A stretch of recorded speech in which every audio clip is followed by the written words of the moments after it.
প্ৰচণ্ড গৰমে দহিছে ৰাজ্য চৌদিশে হাহাকাৰময় পৰিৱেশ পথাৰত মেলিছে বৃহৎ ভাত জলসিঞ্চনৰ ব্যৱস্থা নোহোৱা এখন গাঁৱৰ কৃষকৰ প্ৰতিবাদ এইদৰে শ কৃষক ওলাই আহি অতি শীঘ্ৰে অঞ্চলটোত জলসিঞ্চন ব্যৱস্থা গঢ়ি তুলি বৃহত্তৰ অঞ্চলটোৰ কৃষক ৰাইজক সকাহ দিয়াৰ দাবী উত্থাপন কৰিছে কৃষক ৰাইজে অইন বছৰৰ তুলনাত এইবাৰ অতিমাত্ৰা গৰমৰ বাবে বাঢ়ি অহা ধাননি এইদৰে মৰহি যোৱাৰ ফলত কৃষকসকল চিন্তিত হৈ মূৰে কপালে হাত দিয়াৰ উপক্ৰম হৈছে বৃহত্তৰ নাগৰিজুৰি অঞ্চলৰ গণেশপুৰ ভাওৰাগুৰি কুম্ভিজাৰ বাল্টিপাৰ ইক্ৰাবিল আদি গাঁৱৰ লগতে বহু অঞ্চলত এতিয়া পথাৰত একেই পৰিৱেশ দেখা গৈছে চৰকাৰে কৃষকসকলৰ বাবে বহু অভিলাষী আঁচনি গ্ৰহণ কৰিছে যদিও কি কাৰণে এইসমূহ অঞ্চলত বাৰম্বাৰ অনুৰোধ জনোৱাৰ পিছতো জলসিঞ্চনৰ ব্যৱস্থা গঢ়ি তোলা নাই তাক লৈ প্ৰশ্ন উত্থাপন হৈছে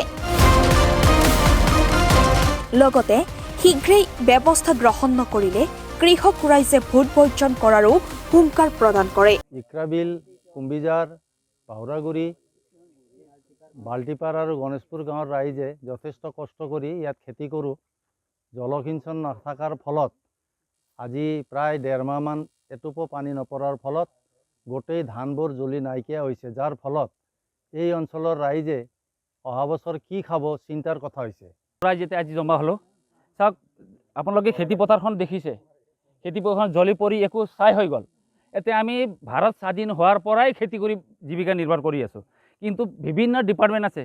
বিভিন্ন আমাৰ প্ৰতিনিধিও আছে তেওঁলোকৰ চকুত কিন্তু কাৰো পৰা নাই যে এতিয়া জলসিঞ্চন ব্যৱস্থা কৰিব লাগিব কৃষকক উন্নতি কৰিব লাগিব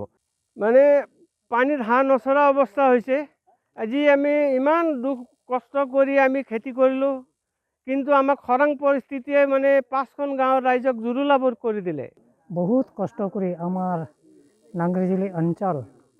যেটো 5টা গাঁও ইক্ৰাবিল গণেশপুৰ কুম্ভিঝাৰ বাল্টিপাৰ ভাওৰাগুৰি 5টা গাঁৱৰ দুখীয়া কৃষক বহুত কষ্ট কৰি আমি খেতি কৰিছিলোঁ নিউজ ডেস্ক ৰিপৰ্ট দি নৰ্থ ইষ্ট